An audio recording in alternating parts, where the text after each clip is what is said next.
Welcome to the video on arc length. Now, before we can discuss the subject of arc length, we have to talk about a new unit of measurement for the angle. Now, you can measure line segments using lots of different units of length. You can measure a line segment in inches or in centimeters, in feet, sometimes in miles. You can also do the same thing with angles. Traditionally, we've measured angles using degrees, but the new unit of measurement that we're going to use today in order to find arc length is called radians. All right, so the question then becomes, what is a radian? It says the radian measure of a central angle represented by the Greek letter theta. So if I come over here to my diagram, theta would be the measurement in radians of that central angle. And that angle measurement in radians is going to be equal to the ratio. So we're going to compare two numbers. The numbers that we're going to compare are the arc that the angle intercepts.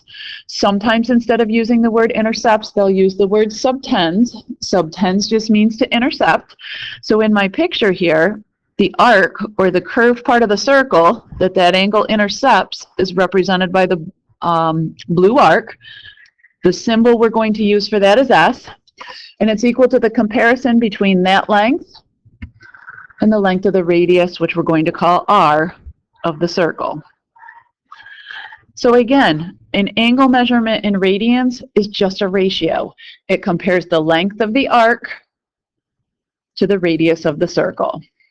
And therefore, anytime you have an angle of 1 radian, in order for that angle measure of 1 radian, it has to be an arc length equal to the length of the radius of the circle. So here's your formal definition of a radian. Theta, the central angle, is equal to the comparison between S, the arc length, and R, the radius length. Now that said, I like to use a little bit of algebraic manipulation on this formula and multiply both sides by R, because now I get arc length equals theta, the angle measure in radians, times the radius. And I like to think about this as the SOAR formula, because this is a formula you need to have memorized. So whenever I think, or whenever I see arc length in a question, I think to myself, SOAR. All right, so let's go ahead and see how we might use this to solve some problems. Number one, it says, in a circle whose radius is 20 centimeters and whose central angle intercepts an arc of 15 centimeters, find the number of radians in the central angle. So as soon as I see radius, central angle,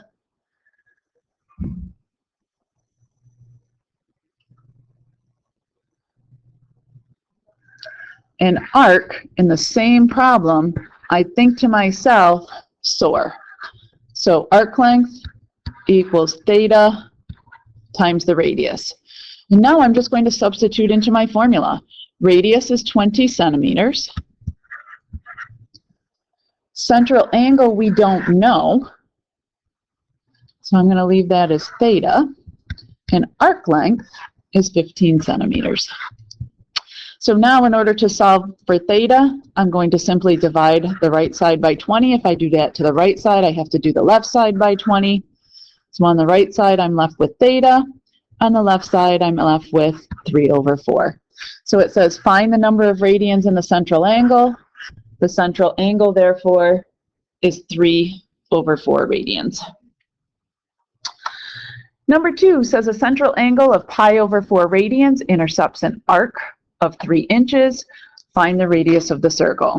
Once again, I look at this and I see central angle, I see arc, I see radius. That's a clue to me that I'm going to be using that SOAR formula. And then I'm simply going to plug in. The central angle is pi over 4, so I'll substitute that in for theta in my formula. The arc is 3, so I'll substitute that into my formula for S, the arc length. And it says find the radius. So that's what I'm trying to solve for. All right, so to undo a times by pi over 4, I can either divide both sides by pi over 4, or I can multiply both sides by the reciprocal. I'm going to multiply both sides by the reciprocal, which is 4 over pi.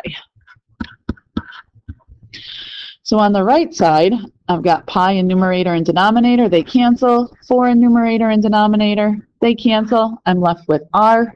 That's what I wanted to be left with. On the left side, in order to make it easier to multiply, I'm going to put that 3 over 1. And then just a quick little rehash on multiplying fractions. Remember that when you multiply fractions, you're going to multiply their numerators. And when I do that, I get 12 and multiply their denominators. Pi over 1 is pi. Now, it doesn't say to round in this question, so I'm going to leave that as an exact value. So the length of the radius is 12 over pi, and our unit of measure here, inches. All right, moving on to the next one. Number 3 says, in a circle of radius 9 centimeters with a central angle of 5 radians, says it intercepts an arc of this circle. They want us to find the length of the arc. Again, when I take a look at this, I see radius, I see central angle, I see arc. I know I'm dealing with a question or a SOAR problem, so the first thing I do is write down the formula. Okay, so the radius is 9 centimeters. The central angle is 5 radians. We want to find the length of the arc. So S is what we're looking for. So 9 times 5, or 45, and the dimension that we're working with here, centimeters. All right, the last one says an arc of a circle that is 6 centimeters in length intercepts, or they might use the word subtends. Just know that the word intercepts and subtends can be used interchangeably. A central angle whose measure is 1.5 radians. Find the number of centimeters in the radius of the circle. So again, I see arc, I see central angle, I see radius. I know this is a SOAR problem. So the first thing I do is write down the formula. So the arc, S, is 6 centimeters. The central angle, theta, is 1.5. I'm trying to find the radius. So here, to undo multiplication by 1.5, I'm going to divide both sides by 1.5. When I grab my calculator and I do 6 divided by 1.5, I find that the length of the radius is 4. And I want to label that with its dimensions, centimeters. All right, so folks, there you have it, the video on arc length. I want you to, as always, in your own words, summarize the key ideas and important understandings from the video.